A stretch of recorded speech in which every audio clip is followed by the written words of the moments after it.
Hello everyone. तो पिछले video में हमने जाना था कि हमें अपने पैसों को इन्वेस्ट क्यों करना चाहिए। और इस वीडियो में हम देखेंगे कि वो कौन कौन से एसेट क्लास है जहाँ पे हम अपने पैसों को इन्वेस्ट कर सकते हैं। तो एसेट क्लास का मतलब होता है वैसा जगह जहाँ पे हम अपने पैसे को इन्वेस्ट कर सकें। तो मेजर 6 एसेट क्लास होते हैं। ठीक है। तो उसमें पहले नंबर पे आता है स्टॉक मार्केट। तो स्टॉक मार्केट पे आप लोगों को पता ही है कि यहाँ पे आप कंपनीज के शेयर्स खरीद सकते हैं। और इसमें तो क्या है कि कंपनीज को इंटरेस्ट फ्री पैसा मिल जाता है और आपको कंपनी के बिजनेस में शेयर मिल जाता है। ठीक है। तो जैसे उसके बाद कंपनी ग्रो करती है तो उस पर आपको डिविडेंड मिलता है, प्लस जो शेयर प्राइस होता है उस पर भी बढ़ोतरी होती है, उससे आपको रिटर्न मिलता है। ठीक है। उसके बाद आता है बॉन्ड मार्केट। तो बॉन्ड मार्केट क्या होता है कि जब भी गवर्नमेंट को या कंपनीज को ही पैसा चाहिए होता है तो वो लोग बॉन्ड इशू करती है पैसा बोरो करने के लिए। तो बॉन्ड में कुछ कुछ फिक्स चीजें होती है, जैसे एक होता है फेस वैल्यू, और एक होता है कूपन रेट, और जो मेच्योरिटी होता है, मतलब कितने साल का ये बॉन्ड है। तो सपोज मान लीजिए फेस वैल्यू का मतलब हो गया कि ये कितने रुपए का बॉन्ड है। सपोज मान लीजिए 1,000 का अगर बॉन्ड है, तो वैसे ये 1,000 का होता नहीं है, 5 लाख या 10 लाख का ही होता है। कम अमाउंट से आप बॉन्ड नहीं खरीद सकते। फिर कूपन रेट जो होता है वो होता है आपका फिक्स्ड, जो इंटरेस्ट आपको पर ईयर वो देगी। मेच्योरिटी सपोज ये 10 साल का है, तो इसका क्या मतलब हुआ कि हर साल जो भी कंपनी या गवर्नमेंट बॉन्ड इशू की है वो आपको हर साल 1,000 का 10% यानी 100 100 रुपए देगी। ठीक है। और 10वें साल पे आपको 100 जो इंटरेस्ट है 10% वो प्लस जो फेस वैल्यू है वो दोनों जोड़ के दे दिया जाएगा, मतलब 11वें साल आपको 1,100 रुपए देगी। ठीक है। तो ये होता है बॉन्ड। और ऐसा नहीं कि आप जब बॉन्ड खरीदने जाएंगे तो आपको वो आपके उसके फेस वैल्यू पे ही मिलेगा, क्योंकि बॉन्ड की भी ट्रेडिंग होती है। कि जरूरी नहीं कि आप इसको 10 साल तक रखें। ठीक है। 3 साल 4 साल रखने के बाद इसको बेच भी सकते। तो बॉन्ड की भी ट्रेडिंग होती है। उसके बाद हम आ जाते हैं तीसरे एसेट क्लास पे, वो है कमोडिटी मार्केट। तो जो भी कमोडिटी होती है जैसे कि एल्यूमिनियम, निकेल, गोल्ड, ये सब की भी ट्रेडिंग होती है। तो उसे हम कमोडिटी मार्केट बोलते हैं। तो उस पे भी हम अपने पैसे को इन्वेस्ट कर सकते हैं। ठीक है। उसके बाद आता है फॉरेक्स मार्केट।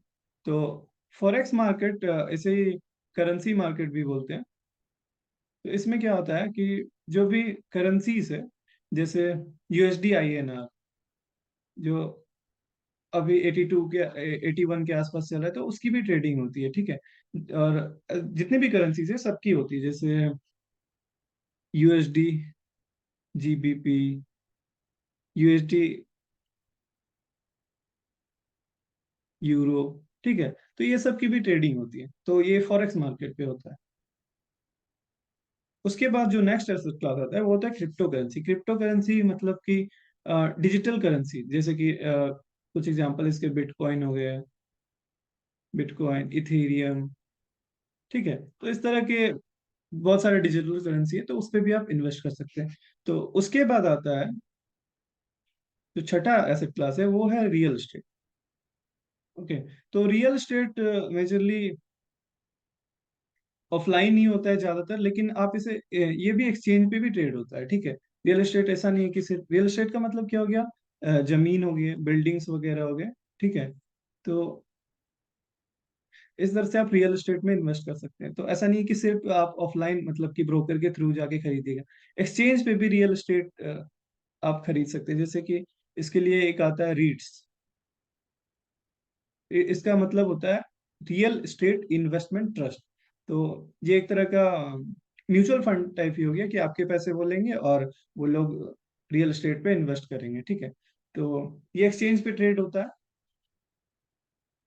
और और भी बहुत सारे तरह के आते हैं। तो ये भी एक तरह का ऑनलाइन इसकी भी ट्रेडिंग होती है। ठीक है। आप मतलब कि रियल एस्टेट में आप ऑनलाइन और ऑफलाइन दोनों तरह से इन्वेस्ट कर सकते हैं।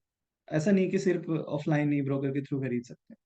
तो ये 6 मेजर एसेट क्लास है जिसपे हम अपने पैसे को इन्वेस्ट कर सकते हैं। और जब आपके पास एक बड़ा फंड होगा तो आपके इन्वेस्टमेंट का 90% जो सक्सेस है वो डिपेंड करता है कि आप 6 एसेट क्लास में किस में कितना पैसा डालते हैं। मतलब 90% जो इन्वेस्टमेंट का सक्सेस होता है ना, वो आपके एसेट एलोकेशन पे डिपेंड करता है कि किस एसेट क्लास में आप कितने पैसे डाल रहे हैं।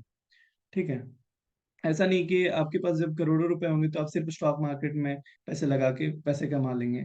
ठीक है। आपको सारे में डाइवर्सिफाई करना होगा। डाइवर्सिफाई करने से क्या होता है कि रिस्क आपका कट जाता है। मतलब कि रिस्क कम होता है।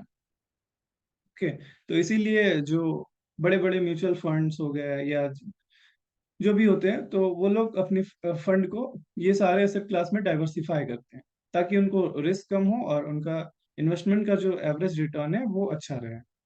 तो आप भी जब एक बड़ा फंड अगर मैनेज करेंगे तो आपको भी ये सारे एसेट क्लास के बारे में जानना और सब में अपने पैसों को डाइवर्सिफाई करना जरूरी होगा।